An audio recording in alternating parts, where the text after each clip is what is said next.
Very well, of course I do. Except when soft rains fall and drip from leaves, then I recall the thrill of being sheltered in.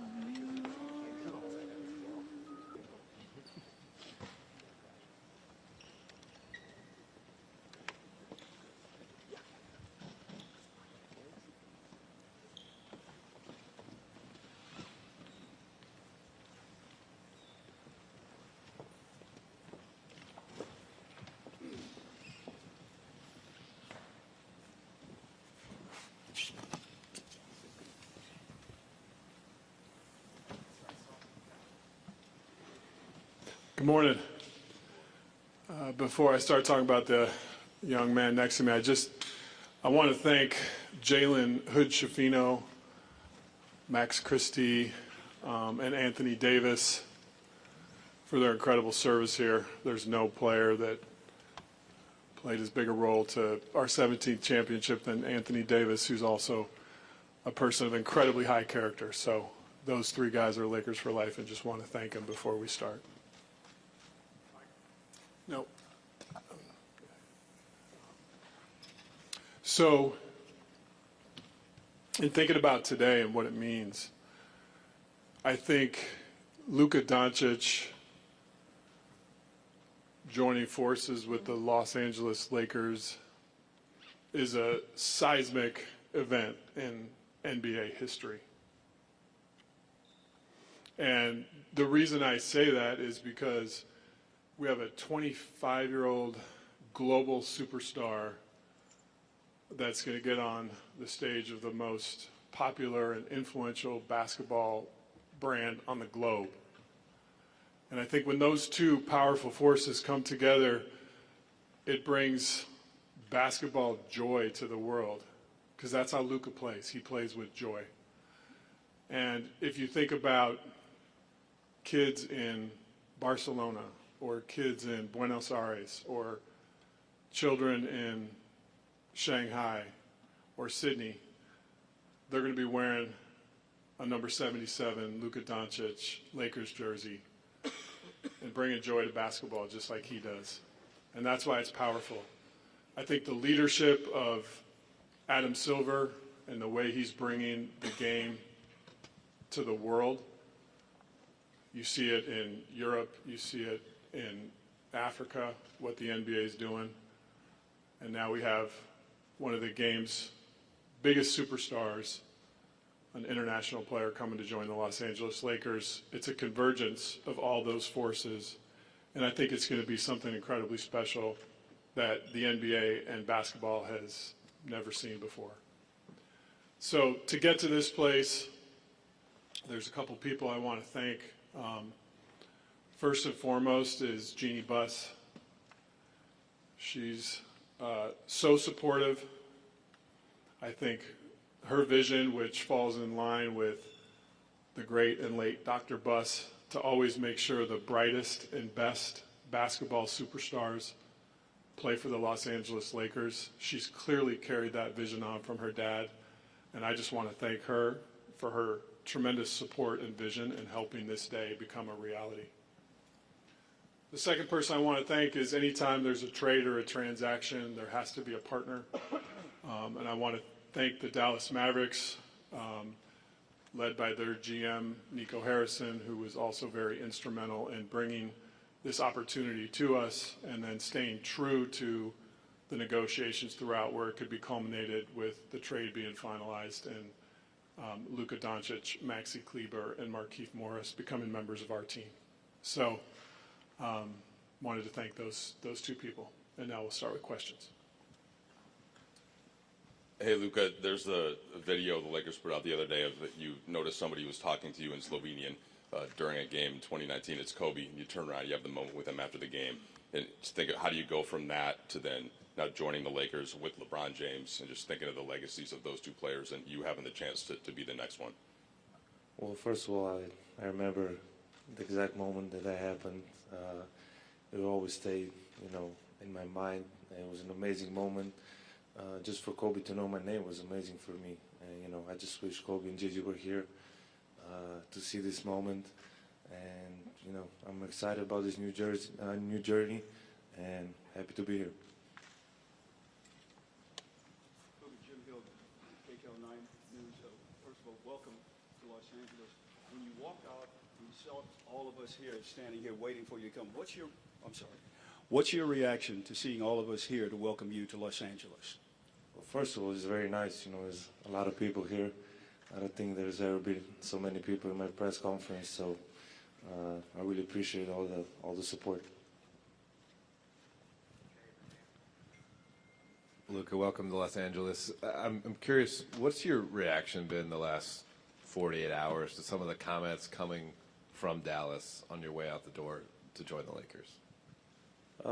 I'm just excited, to be here to start this new journey, and obviously, at some point I knew this was going to happen, but I would say I always take the high road. I had my amazing moments in Dallas with all my teammates, coaches, and most importantly, the fans. They always supported me, and it was an amazing journey. Hey, Luka, Dan Wicke with the LA Times. Welcome to LA. You, in a podcast with JJ years ago, said that the one NBA player that you watched was LeBron James. What is your kind of reaction to being able to now play with him, and how do you think that's going to work for the two of you guys on the court? It's just like a dream come true, I always look up to him. There's so many things I can learn from him, and I'm just excited, just to learn everything, and now I get to play with him. So it's an amazing feeling.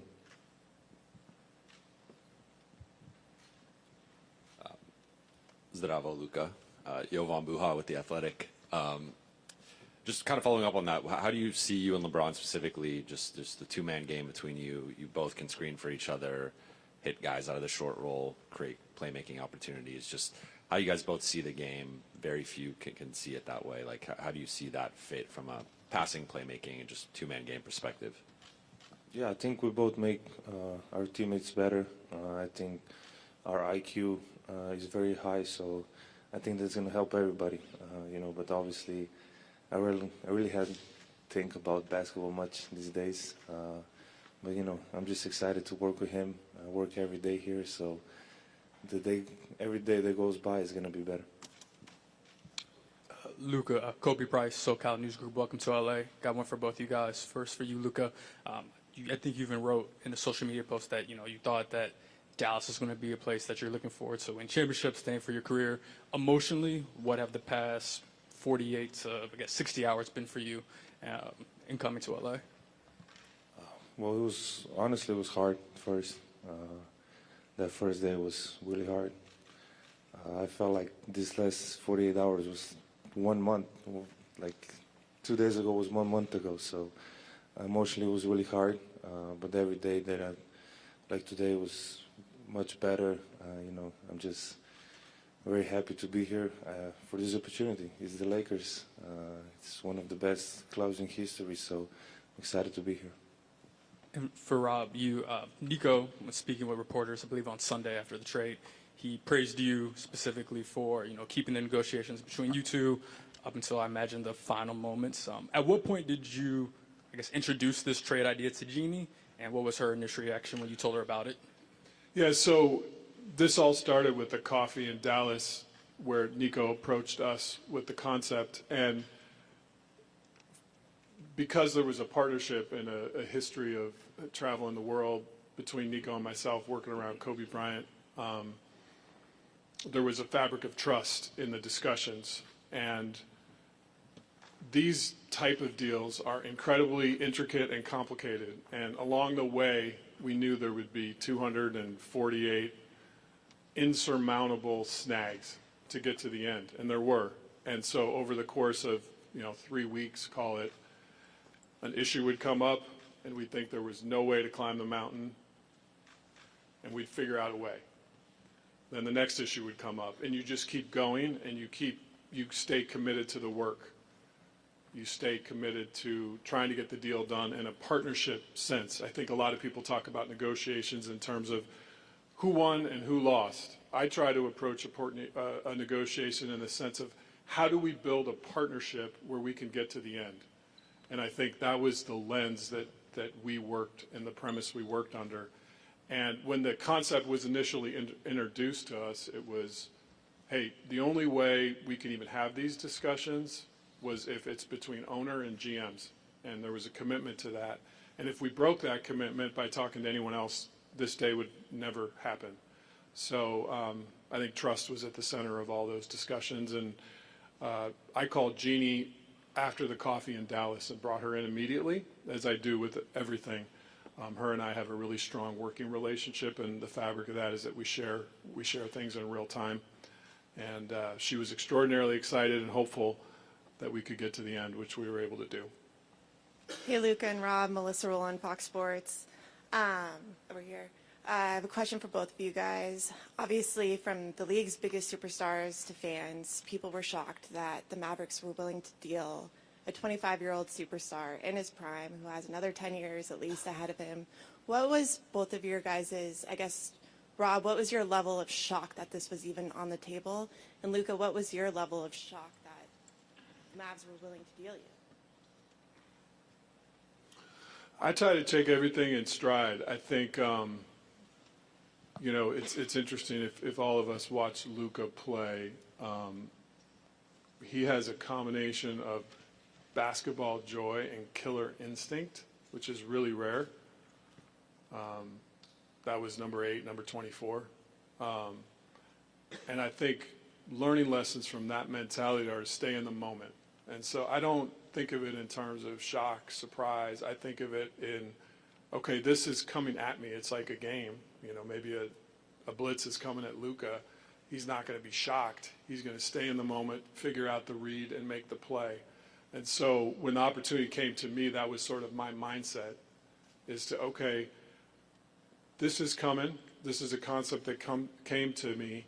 Now, how do I process this mentally to get the deal completed? And right away, when it was brought up at the coffee, my mind started churning. There were so many complicated things. We have the Mavericks are hard capped at the first apron.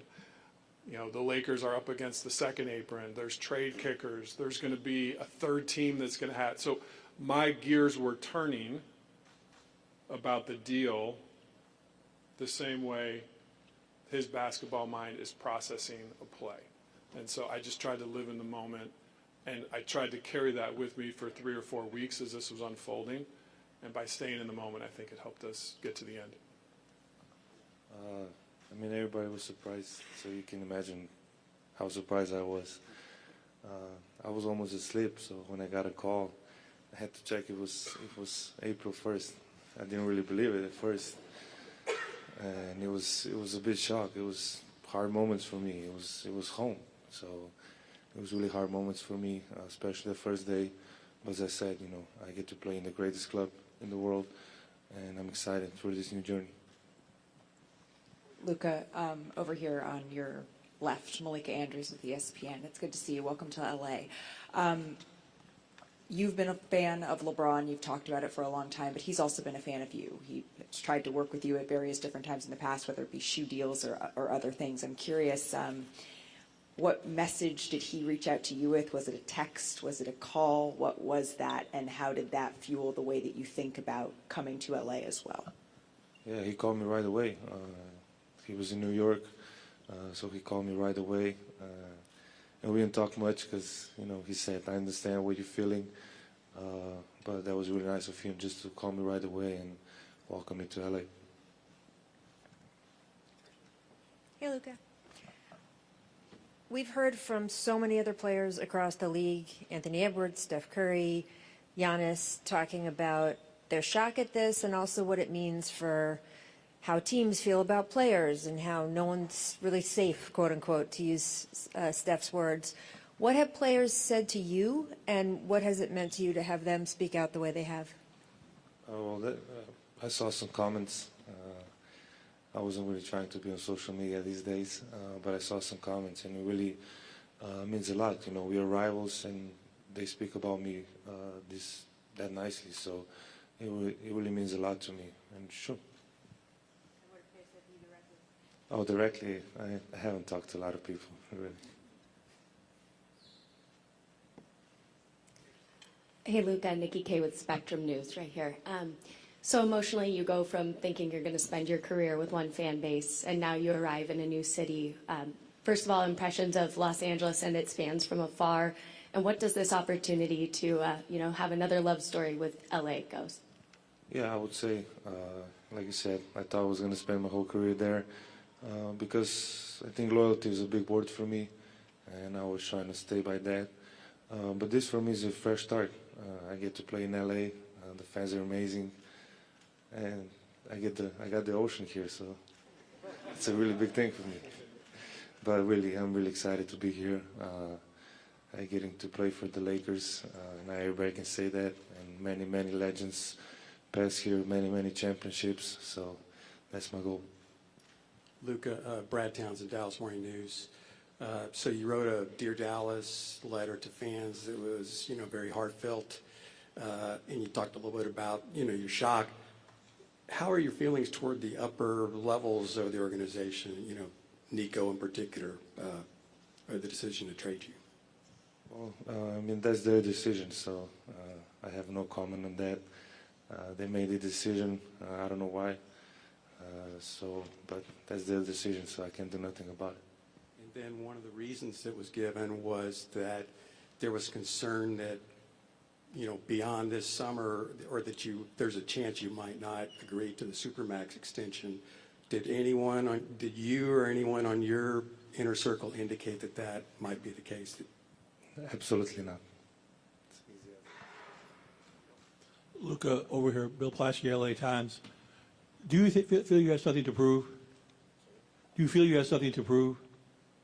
Sorry. Do you think you have something to prove? Oh, okay. Sorry. Yeah. Obviously, yeah. Yeah. That's it. Win the championship. You don't come here for nothing else than championship. So I have everything left to prove. So, and the goal is to win the championship. Luka, good to see you. Mark Medina with Athlon Sports and Sportskeeda. How do you address the criticism that's followed you on your way out about concerns about conditioning and durability? It's a motive. I know it's not true. I know, but it's a motive. Like I say, I came here, one of the biggest clubs in history of sports, so it's a big motive for a long run here. I'll just add to that one, Mark. I think greatness is an evolution in a process. And I think if you're striving for perfection, as we are as an organization or as a player is, you're going to have challenges to make yourself better until you don't play anymore. And so I think that's just something to keep in mind. I would assume the question will be forthcoming, when is Luka going to play? I'd rather just take that one head on.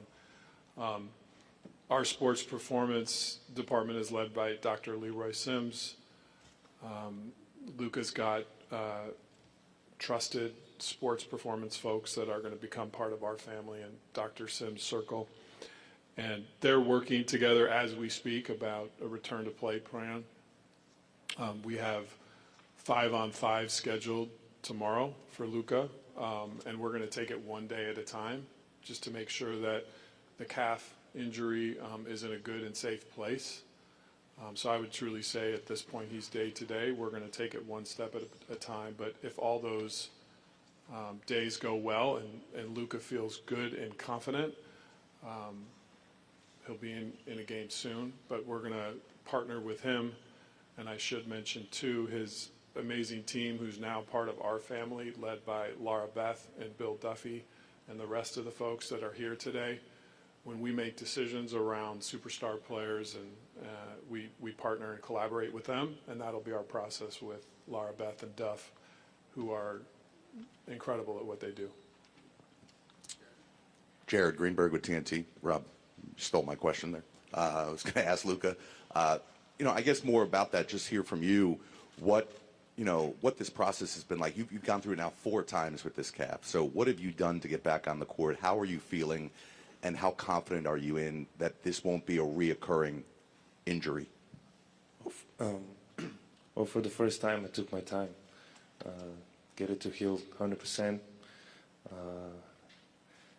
Other times I think I just wanted to go back on court playing basketball and not really be healthy 100%. So this time I just took my time, which was normal amount of time to get back to 100%.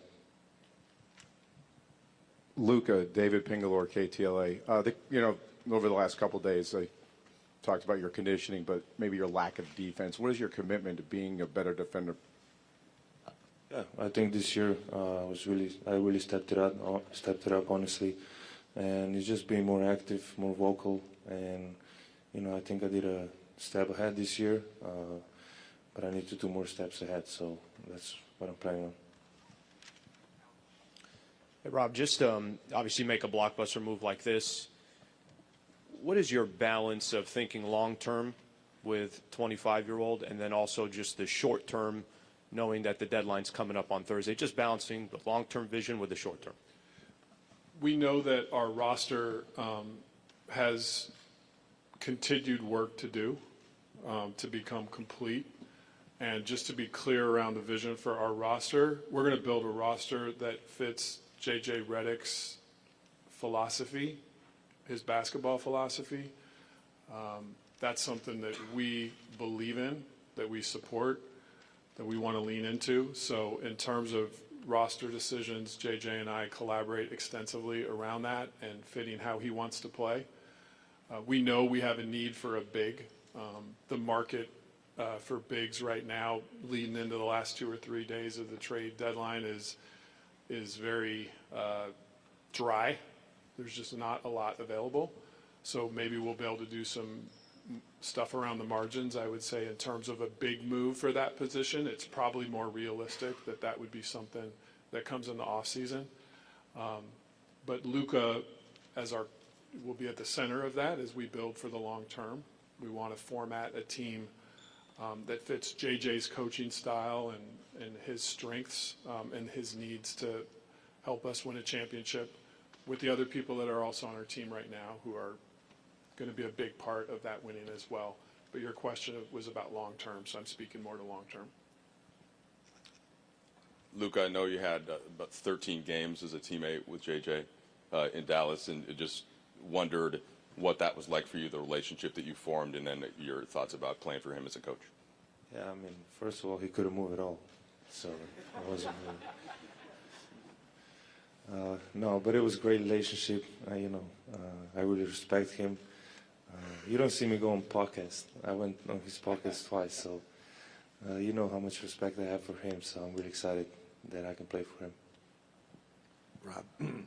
Rob, good to see you. Along the same lines with the trade deadline and all of that, the window for Luka, 25 years old, coming off a finals appearance last year. LeBron, 22nd season, 40 years old.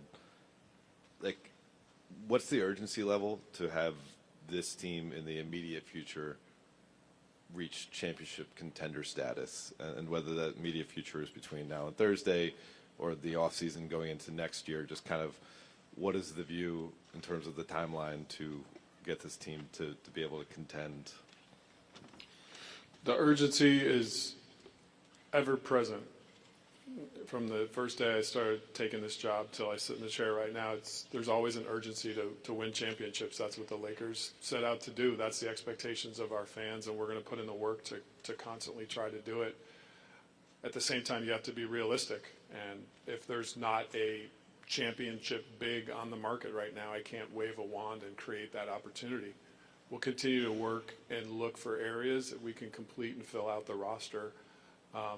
But as we saw with this trade, it takes 2 teams but we'll continue to build. Luka and I spent some time yesterday up in my office just talking about the players on our roster he's played with and kind of what he sees as sort of short-term and long-term needs. And I think we'll continue to have those basketball discussions and get this roster to a championship level. Luka, Mike mentioned J.J. Redick, your former teammate. You've got Maxey and Markieff over there. Dorian Finney-Smith is a player you've spoken very highly about in the past. Greg St. Jean was a coach you've worked with. How is that going to help as you take on this crazy life change, having all these familiar faces be here for that transition? I think that's a really good thing,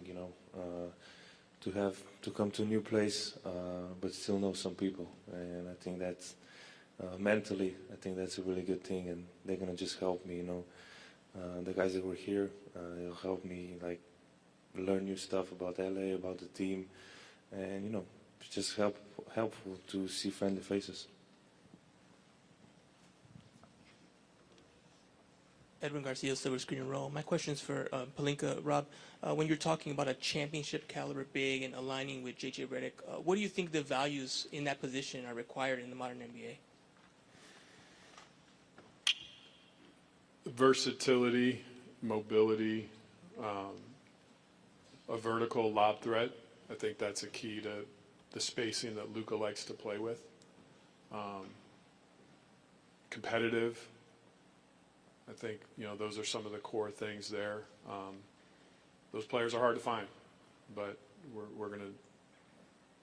we'll accomplish the task that's before us. We'll find a way. Rob, over here.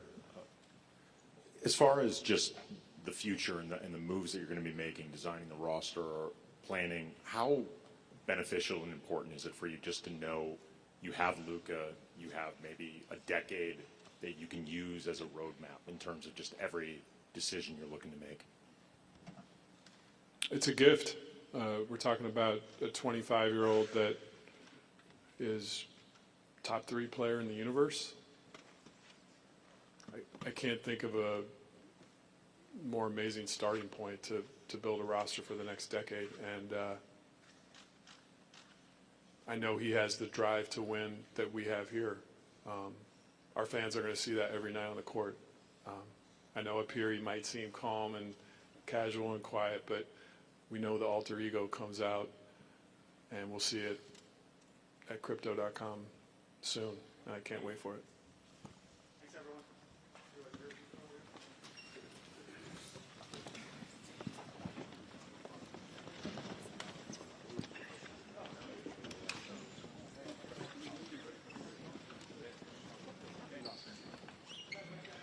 We can't see that jersey.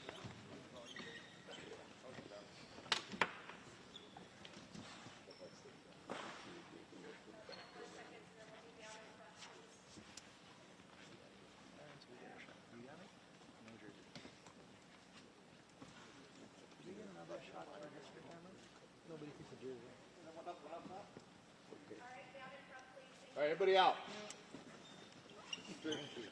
Sit down.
Mike. What? Mike level.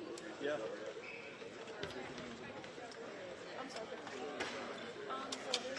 Marquise and Maxie are going to speak outside. So we're just trying to get everybody into the room. We also have tables in the back for people who are going to have stories, and if you have live, we can do it outside. Nothing is we're trying to make this space. So thank you. If you can please start making your way outside. We're going to have some additional media availabilities and live shots will take place outside. Thank you guys so much.